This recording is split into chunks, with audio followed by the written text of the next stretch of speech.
The world at the moment needs, in my view, three things. It needs strong economic growth, it needs more democracy, and it needs this green transition to deal with climate change. And India is a shining example of all three of those things. You see the rise of India now. Will this century become probably the world's largest economy at some stage during this century? So obviously we need a reset, and countries like India should be at its heart. I like to think that I was an early believer in the Indian century, and it's great to be back here today.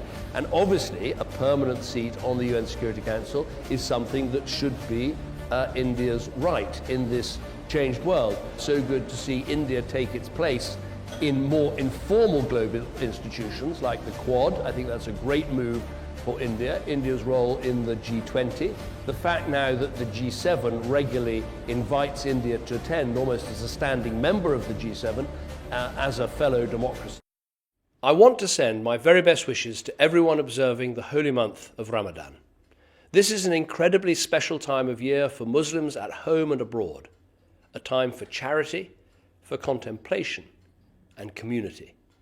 First, charity. This is one of the things that Islam is all about. Here in Britain, Muslims are our biggest donors. They give more to charity than any other faith group. We see this spirit of giving all year round, from the mosques running sports clubs for local children, to the Muslim groups selling poppies for Remembrance Day, to those people from around the country who put their wellies on, rolled their sleeves up, and went to help the families hit hardest by this winter's storms.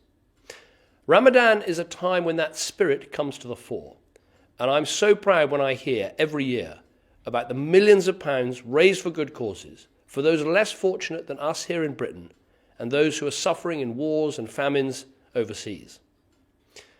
Second, Ramadan is a time for contemplation, to fast and to pray, and to think deeply about others. This Ramadan, I hope that we can reflect upon a key aspect of our shared history, the bravery of those who fought and died for our freedoms nearly 100 years ago.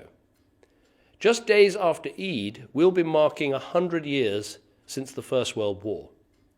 More than 1 million men and boys from India fought with our troops during that conflict, and many thousands of them were Muslims.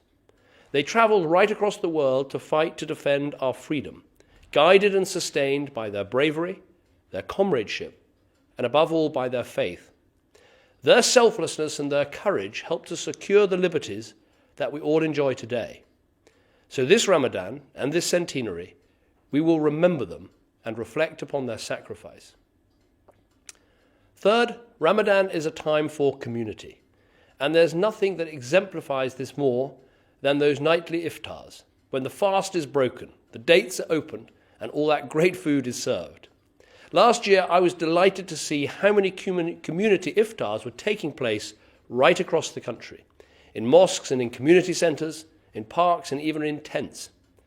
Again, this year, government is supporting the Big Iftar programme, with hundreds more communities from Leeds to Luton, Woking to Manchester, throwing open their doors so that people of all faiths and none can break bread and get to know their neighbours.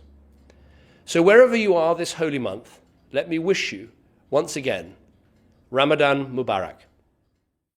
It's not enough, as I've said many times, for a party like the Conservatives just to open the door and say, come on in, if all you see is a sea of white Christian faces. You need to see people from your own communities getting to the top of the army, getting to the top of the legal profession, getting to the top of the business, and yes, getting to the top of the Conservative Party and politics too. So the truth is, if we're going to build that strong, vibrant and inclusive society, we need more role models like this.